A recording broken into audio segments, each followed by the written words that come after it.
Do you know that there is a publishing company that wants to make life easier for you as a writer? This publishing company is called World Inkers Printing and Publishing. We publish in all different languages, and we're looking for writers of all genres, all formats. We're looking for scholars, ghostwriters, playwrights, poets, short fiction, novelists, you name it. We're looking for anybody who is interested in writing and the craft of writing to be in touch with us. You can reach us at info.worldinkers@gmail.com. With World Inkers Printing and Publishing, you do not require a lot of money to publish with us. Contact us today at info.worldinkers@gmail.com. Become a winner with other authors at World Inkers Printing and Publishing. Give us a shot. We will surely finish you.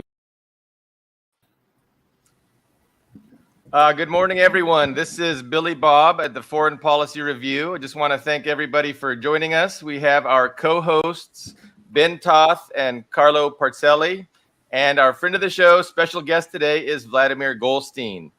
I have a quick bio I would like to read about Vladimir, who grew up in Moscow during the Soviet Union, and then he immigrated to the United States in 1979. He earned an MS in computers from Moscow Institute of Management. He continued his studies in the United States, where he earned a BA in philosophy from Columbia University and a PhD in Slavic languages and literature from Yale University. After completing his studies, Vladimir has taught at Oberlin College, Yale University, and Brown University, where he has taught a wide range of graduate and undergraduate courses that explore Western and Russian literary traditions. Scholarly interests include Russian culture, religion, philosophy, and poetry of the past 2 centuries, as well as foreign policy issues. He is the author of Lermontov's Narratives of Heroism and numerous articles on 19th and 20th century Russian authors, including Pushkin, Gogol, Tolstoy, Dostoevsky, Chekhov, and Tsvetaeva. Tsvetaeva, she's an amazing poet, yeah. So, an expert. You are an expert, Vladimir. Thank you so much for coming on the program. We want to discuss what is going on with the West and their outrageous propaganda war against Russia. There's so much material there, so much to discuss. I'm not sure where you'd like to begin, but I'm happy to turn it over to you.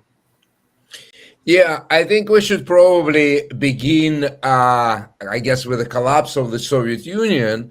And at that time, you know, many immigrants like me who left the Soviet Union, who were not happy with certain restrictive policies, not happy with, the propaganda, having 1 or 2 channels which control the sources of information, and having a lot of things which we kind of begin to recognize nowadays in the West. That is, difficult to travel, restrictions, control. So we left, Soviet Union, and then, Soviet Union began to collapse, and there was a hope that, things will pick up, that somehow the countries in Europe and so on began to cooperate. Now there is no that much of ideological difference. Russia wanted kind of to follow the Western path. Somehow the Western leaders, NATO, United States, decided that this is not the way to do that. That somehow, and this is still a big puzzle for me, because a lot of people in State Department, diplomats, professionals, saying we should kind of somehow bring Russia in. But the idea originally, if you remember, the idea behind NATO was to keep Germany down and Russia out and America sort of in. What if Russia begins to cooperate with Germany, selling them gas, dealing all the stuff? Europe becomes like a very powerful kind of instrument. Where does America fit in? So I guess Americans decided, no. We need sort of a bad Russia. We need somehow still continue to blame them for everything. We still need to maintain very, very powerful presence in Europe. Where they were helped is with certain historical grievances and anxieties coming on from, Czech Republic, Poland, Hungary. They remember how the Soviet Union, say, invaded Hungary or invaded Czech Republic. So these activists from these countries, then plus add to that, Baltic republics, they began to sort of help Americans, say, no, Russia is not the nice regular country like everybody else. They are still the enemy. They are the worst. They are very bad. They are this and that. And we have to fight them. We have to fight them by spreading the NATO because Russia is a threat. So NATO has to move as close to Russia as possible. And that's what we've seen in the last 30 years, sort of despite the promises which, German leaders, American leaders, NATO leaders were making to Gorbachev and so on, NATO began to expand. If your audience can look at the map, Soviets were in Eastern Germany. There were military there. In fact, Putin was stationed there along with sort of many Russians. So they were there. So they say, okay, we're backing off. We're backing off from Germany. We're backing off from other Eastern European countries. We're backing all the way sort of to Moscow and Petersburg to our borders. But give us something. Oh, sure. We're not going to expand. Helmut Schmidt promised in Russia that even on the Eastern Germany there won't be NATO American forces. Did it happen? No. So Russians sort of backed off, and they're there. NATO expands, taking in Romania, taking in Bulgaria, taking in all this other thing. And at a certain moment, when there's tensions in Russian sort of a very important ally, partner, part of Russian Empire, part of the Soviet Empire, Ukraine. When Ukraine began sort of to gravitate toward the West, which is politically fine, economically fine, whatever they want to do. But when they began to talk about NATO being right there, that was a red line. Russians got very, very nervous, justifiably. We have endless amount of documents coming from top echelons of American leadership, from CIA leaders, from diplomats, ambassadors saying, don't do that. Americans pushed it. And now, to justify their push, they have this, again, we're back to the Cold War narrative, which is maybe in 1960s or 50s, it was based on something. But now it's not based on anything. Russia is out there to expand, to move. I mean, why? How? If you look at the map, well, the only thing Russia is doing is moving backward. They lost, giant amount of their own territories, Russian and Soviet Empire, and the territory which was under the influence. They moved. So based on what? Why? What's the point of it? No, it's just this paranoia is being kind of pushed that Russia is bad and we need to more money into military companies, more money into this, more money. And that sort of continues. So, and that runaway train of blaming Russia for everything, we begin to witness not just only on the military, area, not only in the relationship of Russia and Ukraine. Now Russia is getting into American elections, Polish election, Spanish election. You just name it. It's just Russia is everywhere. It's really ridiculous and bizarre. Everything bad in Europe. Hello, I'm Ben. We haven't met before. I'm from Hungary, and there's a lot that you said that I disagree with, but a lot that I agree with. And everything bad in Europe, from the inflation to the food prices, is Putin's tax. That is the official. Everything bad that happens here is because of Putin. That's very true. Not Russia, Putin, the one man. And I'm not sure where you get your information, Vladimir, but the news says that Russia's invasion of Ukraine was unprovoked. You understand? It was unprovoked. Yeah, I mean, that's the line which they created, despite the fact that, starting from, 2014, there was an Eastern Ukraine, this part, of Eastern Ukraine, which is, populated by Russian speakers, culturally Russian. These people declared already in 2014, they don't want to be part of Ukraine. Ukraine continued to, bomb them, shell them, killing about 10,000 people, displacing about 1 million people in the Eastern Ukraine.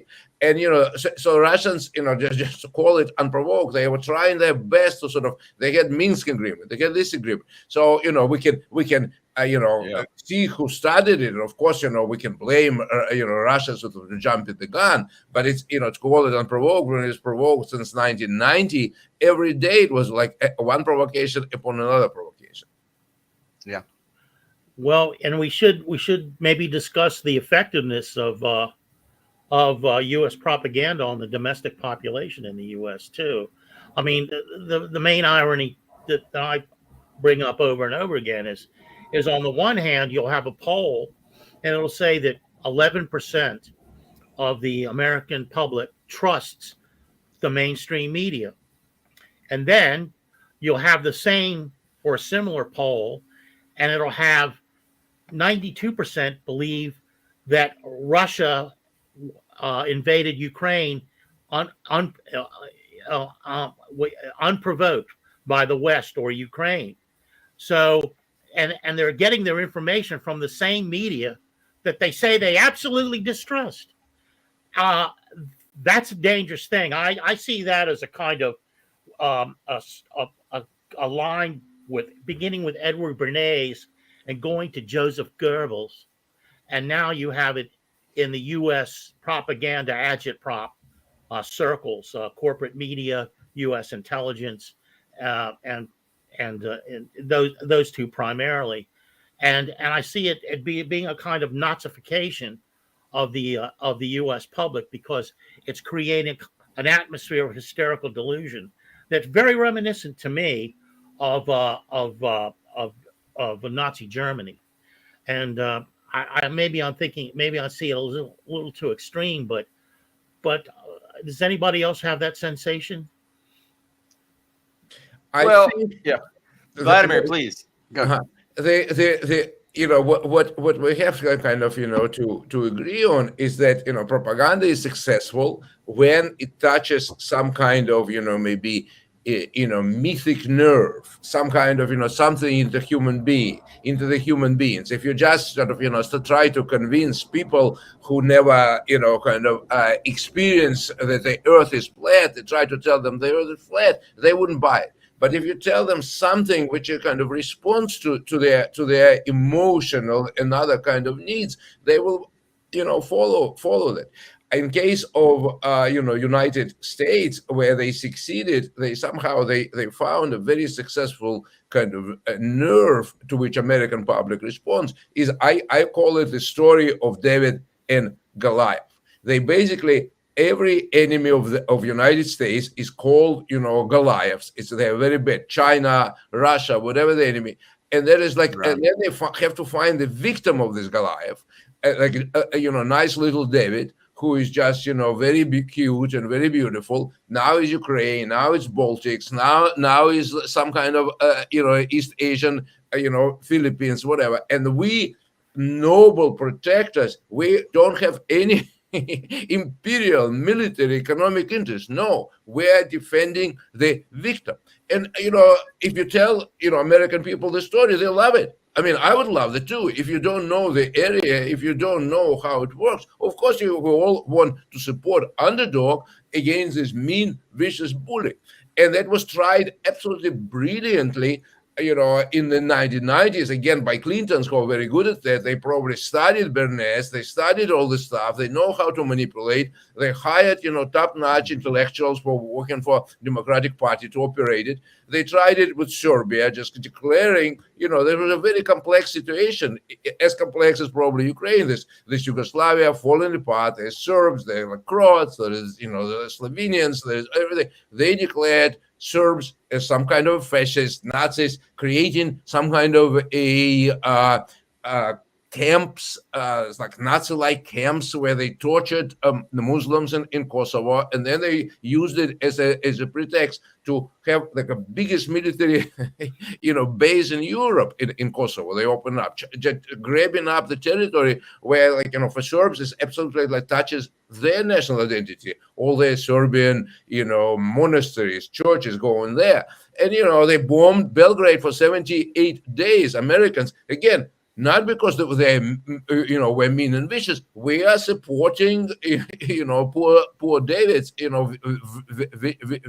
versus local bullet. And I think that's how sort of continues the story. And, you try to say, by the way, any real specialist who knows the area, historians, professors of politics, they're not in this game because they know it's much more complex. But they find some kind of crazy, immigrants who just for various reasons left Russia, don't like it, and they would, with like one, college degree, and they just jump on the news and pontificate. Oh yeah, when I was growing up, my grandparents suffered from anti-Semitism, and that's why Russia is just the evil empire. I mean, I suffered from it. I know what is good, what is bad, and I know that things change.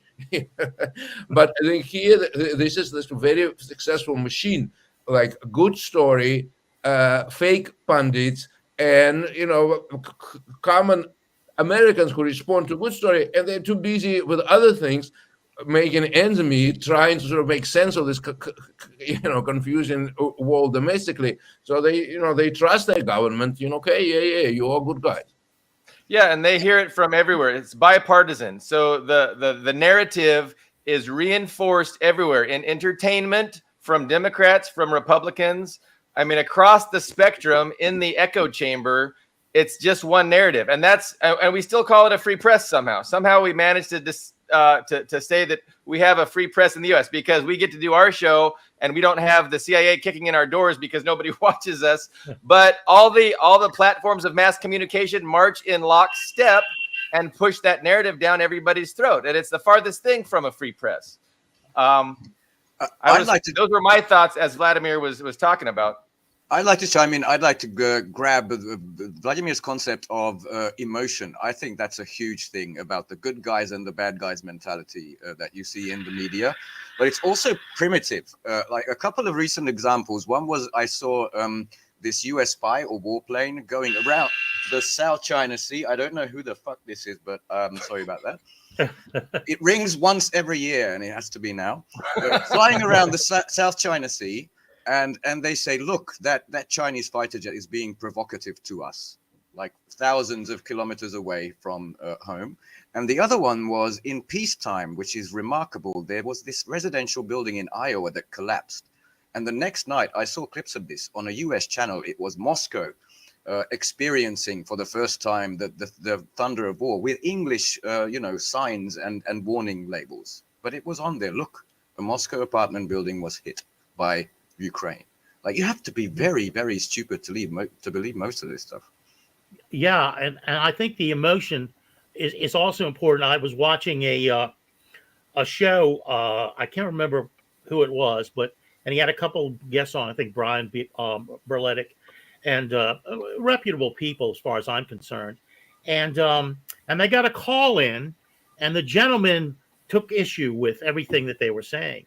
So the host said, well, what about the Minsk Accords? And the guy calling in didn't know what they were. So, but the discussion went on, and Berletic, of course, and the host were laying out fact after fact after fact, and this person on the other side was getting more and more emotional.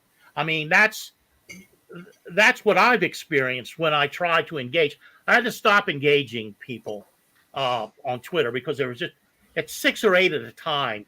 I was trying to engage them to educate people one at a time. I had to stop doing that because it was essentially ineffectual.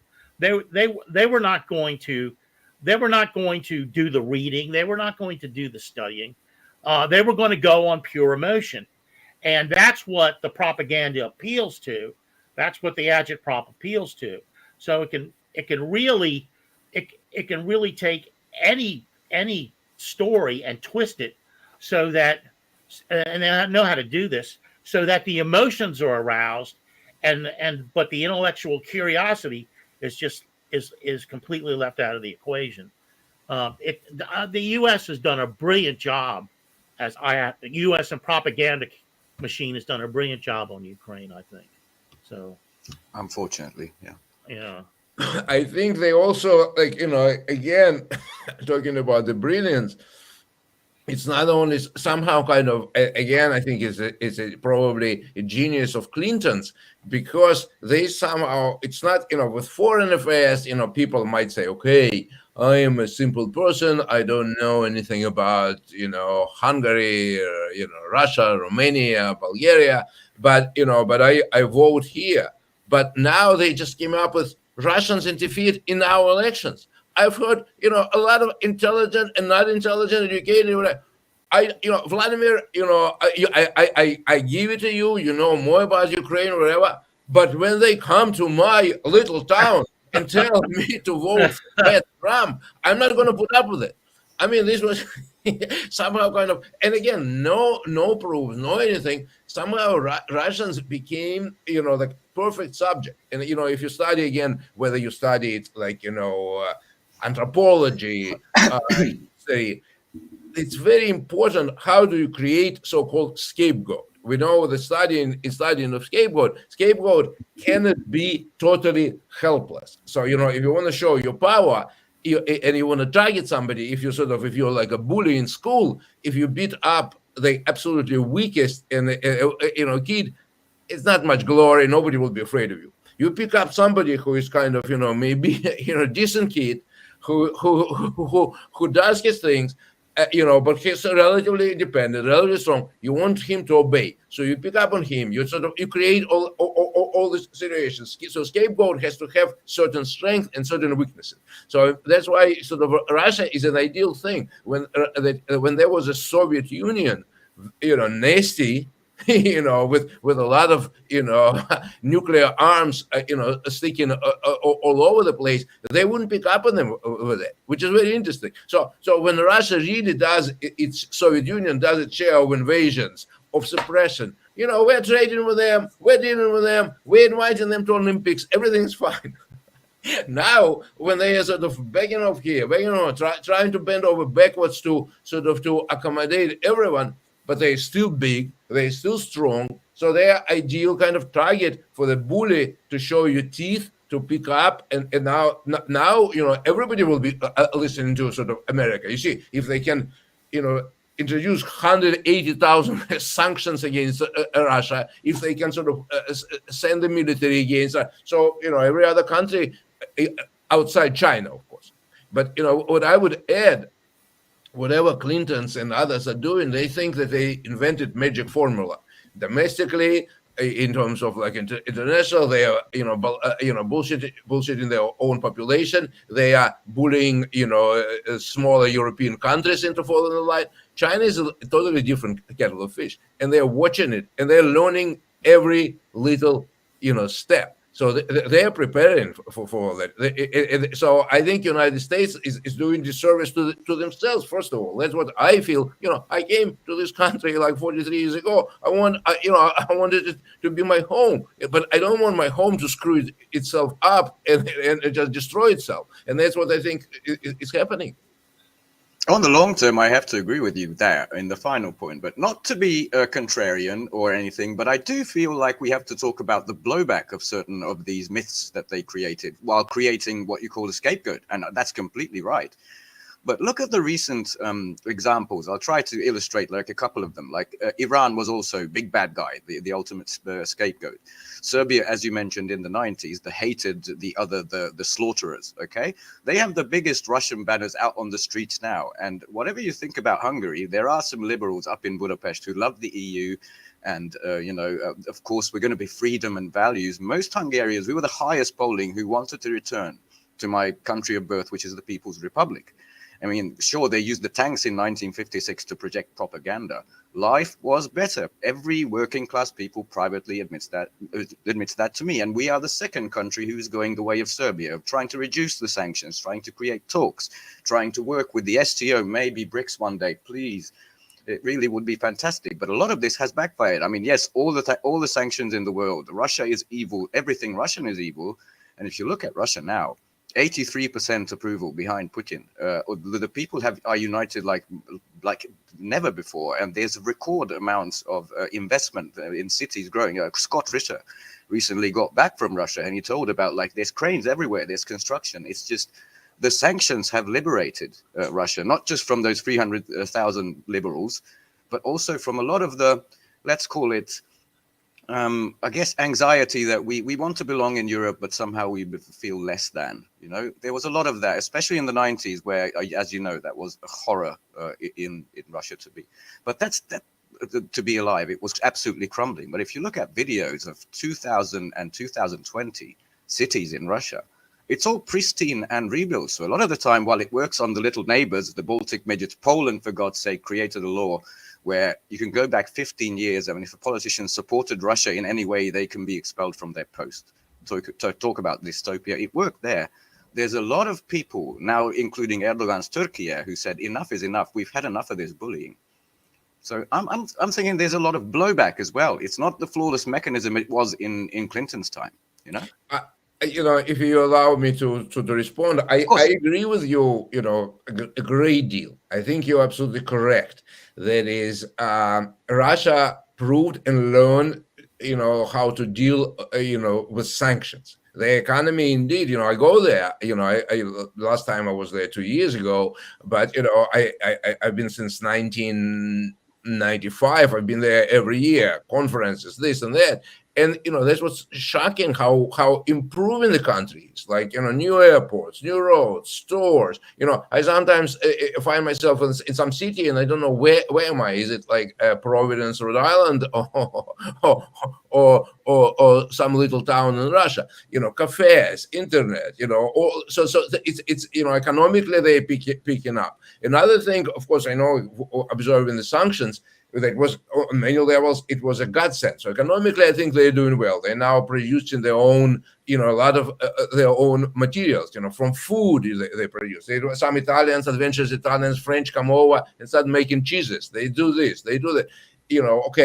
I go to the store and there will be like peaches from Jordan and the food from, so this so-called third world is actually, I agree with you, that they are the beneficiaries of this. They're learning from this and they see how it works. And I think, on very basic level, United States, they might be winning in Europe. They are winning with this fanatics in Poland and Baltics and obedient people in Germany or England. But, what the people call global South, United States losing like crazy because they, people see it and observe it, and they trade with Russia, they trade with China, they trade with it. So in the long run, it's not as many things based on lies. We can make it. It's absolutely obvious. You cannot lie to all the people all the time. In the long run, it will backfire. But a short term, that's kind of American, very frequently American thinking. Short termism, okay? We Democrats, we, Clintonistas, we're going to beat the hell out of Trump or whatever, and we're doing fine. That's the thinking. But in the long run, it's definitely the balance of power shifts. One thing is how history for the U.S. continues to backfire. I mean, one interesting thing involves Kosovo now because Hungarian NATO forces are getting beat up by the Serb Kosovans. I mean, but they're and Clinton, of course, he got NAFTA through because there is a different context, or there was a different context between Bush Sr. and Clinton. And Bush Sr. could not get NAFTA through. He could not get the vote on NAFTA, and the public was firmly against going with NAFTA. But when you had Clinton in, this amiable nitwit who played bad saxophone, and was given the veneer of being a guy you wanted to have a beer with, that old cliche. They got NAFTA through, which totally screwed the U.S. economy at many different levels. But the point I want to make is there's failure after failure after failure of U.S. foreign policy. They have to have an enemy, and they ultimately fail against that enemy. I was a young man in my late teens and early 20s during Vietnam, and you know how that turned out. And it's just not more than a little over a year ago, Afghanistan, which essentially is just another Vietnam. And you have all these failures, yet you can still go to the American public and convince them that now Russia, it was Afghanistan, it was the Taliban, it was this fundamentalist group, that fundamentalist group, it was the Nicaraguans that were going to invade the United States through Harlingen, Texas, a country of, at that time, 3.5 million people. It's going to invade the United States. People bought that. I was there on the ground with Iran Contra. Carlo, we got shit. We got to take our break. our half-hour break. Yeah, that's my question. Like, for how much longer is the U.S. going to have the luxury of just being diluted? Like, how long is the population in this country going to have the luxury of being diluted? Right now, we're not really that affected. Like a little bit of inflation, and that's about it. But how much longer can that last? That's what I'd like to talk about after the break. So thanks for watching, everybody. We'll do our quick break. We'll be right back. Do you know that there is a publishing company that wants to make life easier for you as a writer? This publishing company is called World Inkers Printing and Publishing. We publish in all different languages, and we're looking for writers of all genres, all formats. We're looking for scholars, ghostwriters, playwrights, poets, short fiction, novelists, you name it. We're looking for anybody who is interested in writing and the craft of writing to be in touch with us. You can reach us at info.worldinkers@gmail.com. With World Inkers Printing and Publishing, you do not require a lot of money to publish with us. Contact us today at info.worldinkers@gmail.com. Become a winner with other authors at World Inkers Printing and Publishing. Give us a shot. We will surely finish you.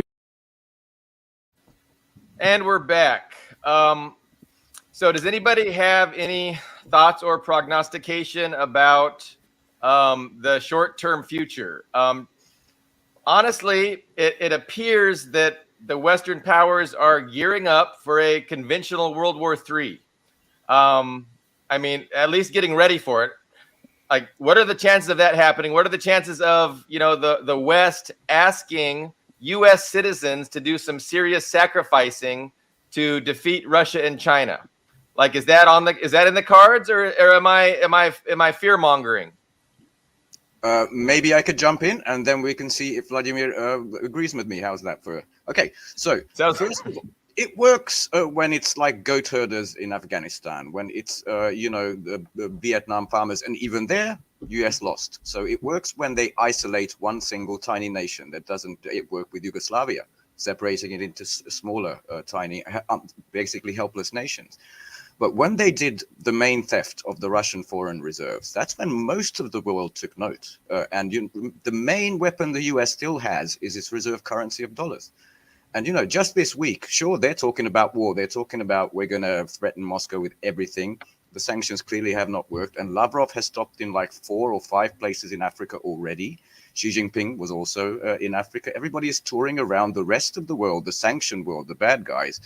And basically, it's 15% of the world left in what is known as the collective West. So I think the time has come when this is beginning not to work. The rejection of the dollar is just, the list is too long. Just this week, what's happening? But there's 30 countries wishing to enter BRICS at some level or the other. Saudi Arabia is joining the BRICS Bank, the new development bank. Things that we haven't seen, changes not seen in a century, as Xi Jinping said, are upon us right now. So I think that strategy has run its course. Vladimir, I'd very much like to hear what you think. No, I think you're correct about this. Sooner or later there'll be enough pressure. I'm sure, for example, for the United States, it was a big blow when China managed to negotiate some peace between Saudis and Iranians, and so on. So somehow, one way or another, there is a message that we can do without the United States interfering. Of course, there is, remember the line of what is it, Rumsfeld or Cheney or whatever, Rumsfeld, I think, was talking about New Europe. There's all Europe and New Europe. And New Europe, of course, Poles and sort of, all this kind of obedient Baltics, they will continue sort of to play along the United States. They will continue. So, the world is big. The world puts a pressure. In terms of persistency and power of lies, they have to be challenged. Like, there's a great line from Orwell, then when warring countries start exchanging lies, they lie until basically bayonets meet each other on the warfield. So do we really want to go there? I have a feeling, and that's kind of another interesting, a very disturbing thought, agreeing with Billy Bob, and I don't think, I'm a woman going, but I have a feeling that the United States is convinced that Russia is not a strong opponent, that they would not start the nuclear war. They would not, and I think it's a mistake. Napoleon thought that Russia is weak. Hitler thought that Russia is weak. And how many times can you think this is the biggest territory, biggest amount of resources, very resilient people. So I wouldn't challenge Russia at all. But there is a conviction. Like I remember Obama at a certain moment said, Russia doesn't make anything. Hillary Clinton keeps on saying Russia didn't do anything. I remember there was one document printed by WikiLeaks when Hillary says, well, when Americans were ready to interfere in Syria, there are some voices saying that the Russians might interfere in Syria, but they are weak. When we did anything we wanted in Serbia, they didn't interfere. So, they will be sitting there in the corner. But you will see the Russians, did fair amount of things in Syria. They did so when pushed to the wall, they would answer. And do we really want to have to sort of have bombs flying? So in that sense, maybe the dollar pressure, diplomatic pressure, other kind of pressures that China dealing with global South will be enough. Otherwise, we are up to like a very bad surprise. Yeah, there's a real danger of that, by the way, because of the miscalculation. My, sorry, not question, but thought is, it's been 1.5 years of this war, and it's clearly, if you pay attention, being lost, huge amounts of manpower and all the NATO material being lost by Ukraine. So 1.5 years ago, Russia is economically the size of Italy, and a gas station with nukes. That was supposed to be rubble. The economy would be in tatters. There would be a Moscow Maidan. 1.5 years ago, okay, they believed this. That is the 1990s. But right now, it's rejoined the 10 greatest economies of the world. It has more alliances than pretty much any other country on the world. I don't know how. Maybe they consume too much of their own propaganda, but I don't know how the bubble has not yet burst in the West. How can they not see that they maybe fooled themselves into this corner? And why don't they just take a big picture look and a big breath? I wonder. Billy Bob asked the core question about that. I mean, when is the delusion going to stop? Yeah. I remember when the delusion stopped for a time. I know people don't on this panel. Not you, Vladimir, but Billy Bob and Ben, don't put too much coinage in the anti-draft movement. But I'm one that wants the draft is still in effect in America. All I have to do is activate it tomorrow and start giving people draft statuses and put them in a shooting war. And you see how fast public opinion changes. Yeah. And Good point. people, this is the deal. U.S. asses are not on the line. When U.S. asses get on the line, then you're going to get the delusions falling away. People are actually going to learn something. Fuck, I went to college.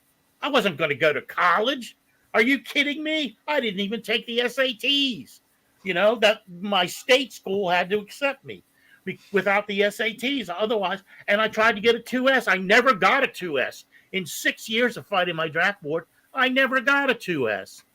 I went through everything, a 3A, married with children, a 1Y, and the whole 4F, the whole thing. Never got them.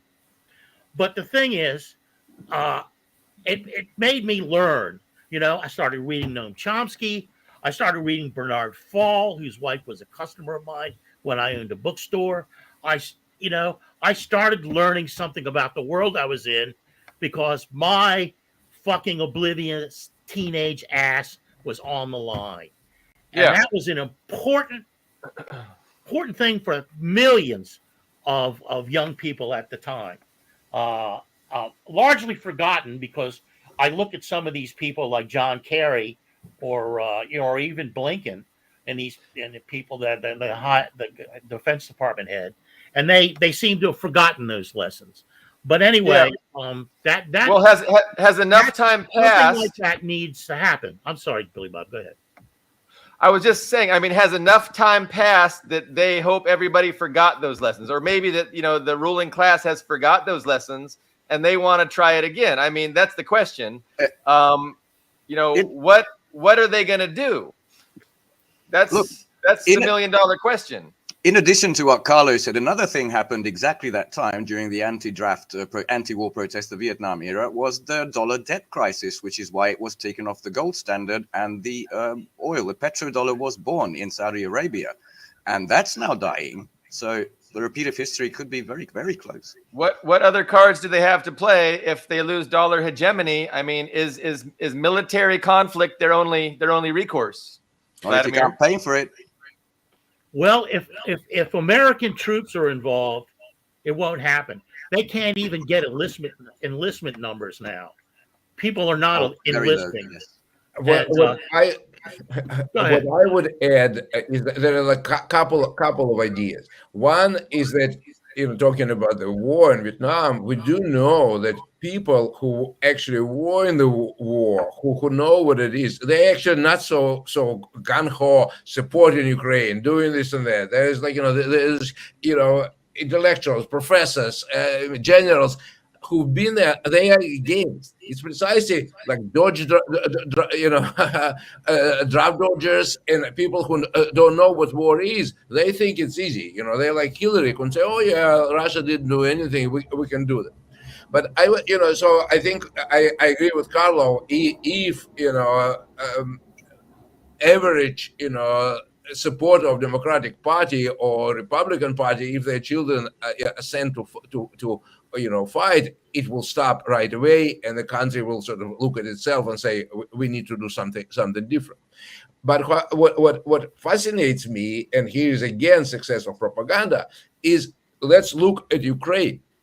Ukraine is actually, their kids are fighting.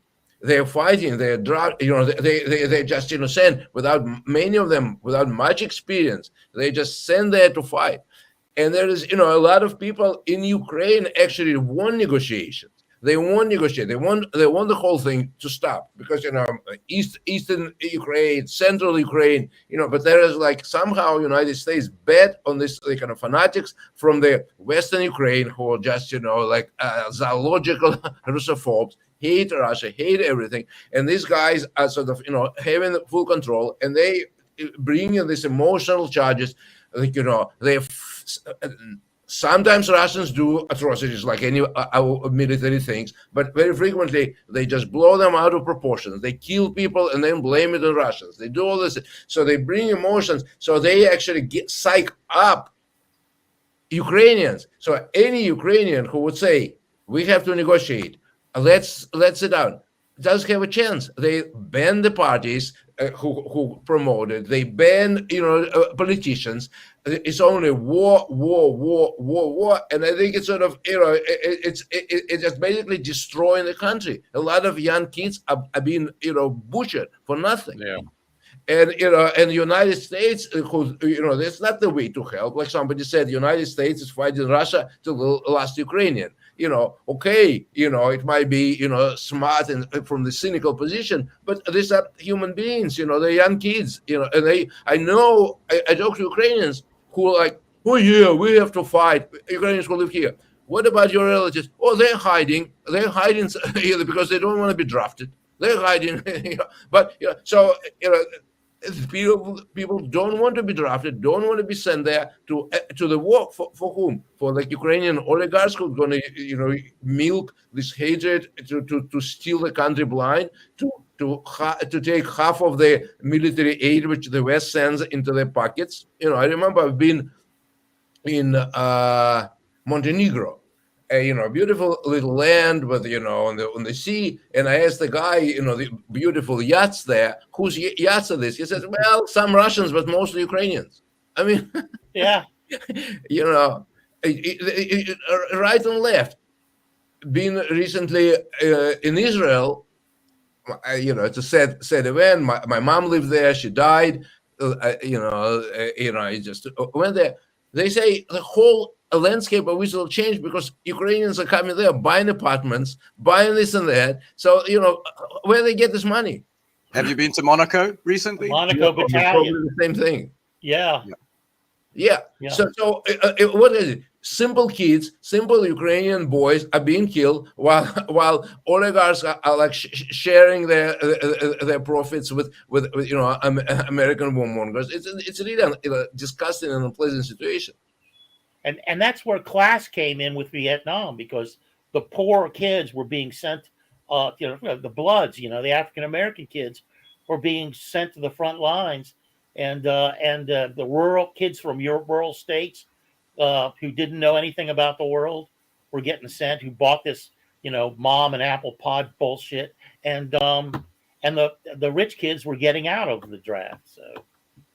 Even in Iraq, when we invaded Iraq, we learned the lesson that it's way too expensive to do it ourselves, and a proxy force is the way to go. So we used a proxy force in Syria.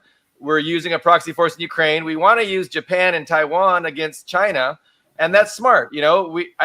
I think they know better than to implement the draft. Like, I don't think that's something they're going to do, but they're going to use the volunteer military. They're going to use the technology, the missiles, the standoff weapons, the satellites, and they're going to support their proxy troops on the ground. And they're going to fight China to the last Taiwanese, to the last Japanese, to the last Filipino. And just like they're doing, that's what they would like to do. And the last Australian. Yeah. Question is, will they succeed? The Australians are a little bit too white. I don't know if they're going to sacrifice Australians. Well, that AUKUS deal is not favorable to Australia in the long run. I'm afraid. That's the understatement. They'll probably draft all the Aborigines. That's the understatement. Of this show. Yeah, not necessarily favorable to Australia. Yeah. Mm-hmm. But anyway, yeah, China's their biggest trading partner. It's ridiculous. I want to ask Vladimir a question though. You teach some of the most brilliant literature that's ever been created. Dostoevsky, Tolstoy, the Chekhov. I mean, the list is impressive. Have you noticed any change in the way the attitude toward the curriculum you teach, the Russian curriculum? I actually, what is fascinating, I taught Dostoevsky this semester, this spring, and what I was shocked, like I increased amount of kids who are taking it.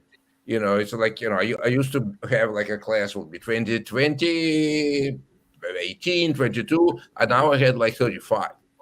Increased. That's great to hear. Yeah. So smart kids, they want to learn, and they don't want to learn like directly in some propaganda class.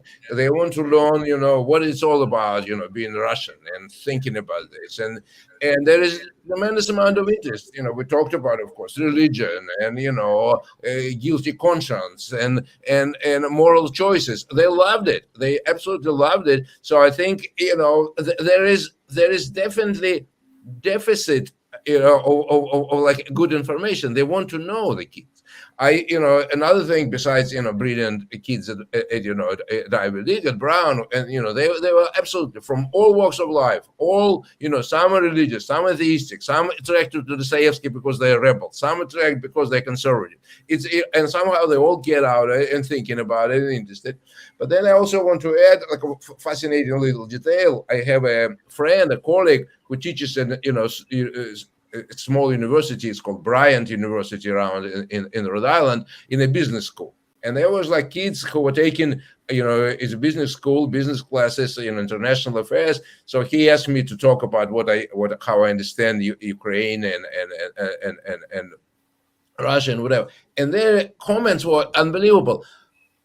How great it was to hear like alternative views, different views. We don't have any access to them. This was so interesting. We learned. They were very happy to sort of discuss and debate things which they don't hear. So in other words, among young generation, they're rather cynical to TV. They get their sources differently. They already know that they're lying, and they have actually big a kind of suspicion for all these baby boomers, which continue to dominate the politics. They, 80 years old, they're still pushing themselves into politics, which is ridiculous. So young generations want to know, but will they translate their kind of maybe skepticism and desire to change into political action, into really like electing somebody who would just forget this Cold War model which works for some, but for very few. I don't think it works for that many people. Well, A ray of hope. And I, sorry, go, Carlo. no, I just wanted to say that counter to that, I was watching YouTube, and there was a commencement at Johns Hopkins this year of the political science department, all the graduates, and of course it's a very conservative university. A friend of mine had to leave the history department because she was taking a Howard Zinn track in her teaching, and they made it intolerable for her. There was a large number of graduates, and suddenly they put Zelensky up on the screen, and he gave a little speech at the commencement, and the students were beside themselves with joy, and they gave him an endless standing ovation, and the looks on their faces were of sheer delight, absolute delight. He's a modern day David, just like Goldstein said. Yeah. So it was really disgusting to see how, this was the next generation of policymakers. And Vladimir gave us some optimism, and you just gave us some pessimism, Carlo. I'm going to go back to Vladimir's quotes before you ruin everything, and while we still have time, okay? Hopeful stuff. I think it's the golden age of alternative media right now, booming. Channels and alternative sites appearing, and a lot of the young people, as Carlo's poll said, don't trust mainstream media. It's lower than Congress. Trust in mainstream media is lower than Congress. And there's a new generation of very informed people. For instance, in the US, which is made of idiots, according to Carlo, Vladimir Putin's approval is 20%. That's RFK Jr. levels. In Bulgaria, where the government is completely EU and West aligned, 70% of the people favor Vladimir Putin, which I think is astonishing. And I can get a couple of comments in. I just want to say hi to Shanika, our regular viewer, and also happy birthday to my friend Joe, who always watches, and to, what do you call him, Yevgeny Prigozhin, who's 62 today. And based on this Putin data, I just want to say that Jeremy Turner, I jotted down a question. He said that I had some reservations about Putin. Yes, that's 3 years ago. And I think he was very much a deal maker, too open to compromise. But that was 3 years ago, when he was too open to compromise between East and West, between the worker and the bourgeois. I hope I can make it clear now, but that's changed terminally since there's this new war, basically initiated by the West between Russia and the west of Europe. So I really am in favor of him, as is 82% of the Russians. So I just wanted to make that clear. And another piece of good news, Vladimir, to the west of us, all of those wonderful writers, composers, everything is verboten now in Western Europe. But in Hungary, I went to an edition of the Nutcracker, okay, during Christmas time. So it's not cancelled in Hungary, not at all. Russian culture is, if nothing else, thriving at the moment. Yeah, I would say that what Carlos' point, and we both are right. That is, there is definitely self-selection. Okay, I can say that there is increase of like 50% of students, but we're talking about 35 students. This is a big university, so of course there are careerists. There are people who think that pays to ACO, and we are talking about also universities which are probably self-selecting. People who come to from Ivy Leagues to Johns Hopkins, they want to succeed. And how do you succeed? Is to be very much attuned to the to the cues, to the from the bosses, and saying yes sir, that's fine. So these are and again, political science. What are these guys going to do? They're going to work in Washington. They're going to work in some think tanks. So they already pre-selected for uploading to Zelensky. But this is a big country, and what is also kind of interesting that we cannot say, I agree with Ben, that Europe is not united. They try to present united. The other day I was totally fascinated by Croat leader who said, I don't like this Ukrainian, greeting, glory to heroes, because this is a Nazi type, a Nazi period, sort of Nazi collaborators' greetings, and now they impose upon Ukrainians, upon us, and we don't want it, because that's how Croatian Ustashi, fascists were greeting each other before they would kill Serbs and Gypsies and Jews, whatever. I don't like to hear that. So out of the blue, this kind of new Europe, which is supposed to be in our pocket, Hungary and Croatia say, no, wait a minute, what the hell? Why we can deal with Russians, we can deal with you, come to Dubrovnik and have fun here, do this, we can, coexist. Yeah, there's doubt growing in Europe. Thank you for, I think it's Zoran Milanovic or Milovanic. I always get it mixed up. His words just a week ago, he was quoted as saying, we've been in Europe for 10 years. I don't see if we've gone forward that much. It's time to stop idolizing the European institution. It's nabbing away at our sovereignty. That comes from Croatia within the EU. They have the euro as a money. And Hungary is obviously up in arms against unfairness coming from Brussels. Serbia obviously is pressured, also militarily. So there's a lot of division growing in they can say it 1,000 times, Europe is united, we're all united. It's just not true.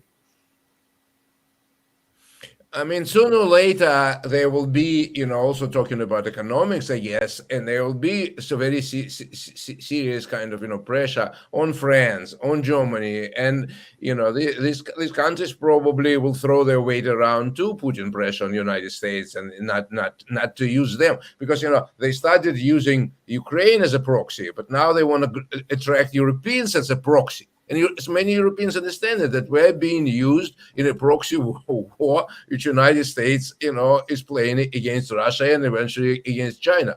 And, many, European companies are actually very heavily invested in China. They want to deal with multipolar world rather than this kind of United States dominated world. They share a global vision of multipolarity, which is a direct result from the unipolar hegemony that the U.S. has enjoyed for so long. What a lot of people, Vladimir, think that China isn't doing enough right now. Do you share that concern, or do you think that China's doing okay, or would you criticize them for lack of helping Russia more? What are your thoughts?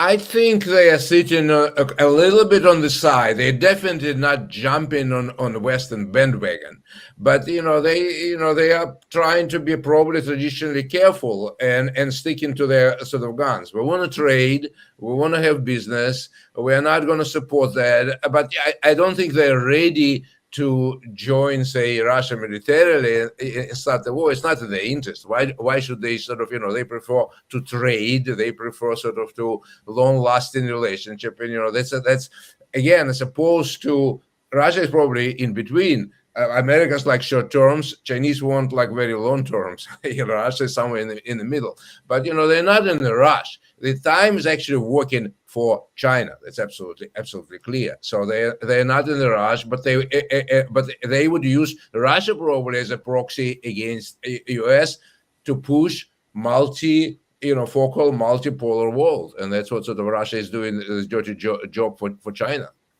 As a supporter of Russia, is that a criticism of China, or do you have an opinion, or is it just you're just laying out the facts, kind of? I will try and say the facts, and I think it's also important for Russians to know the real world. I mean, that's sort of Americans, if they want persistent fantasy when you are so rich and powerful, you can.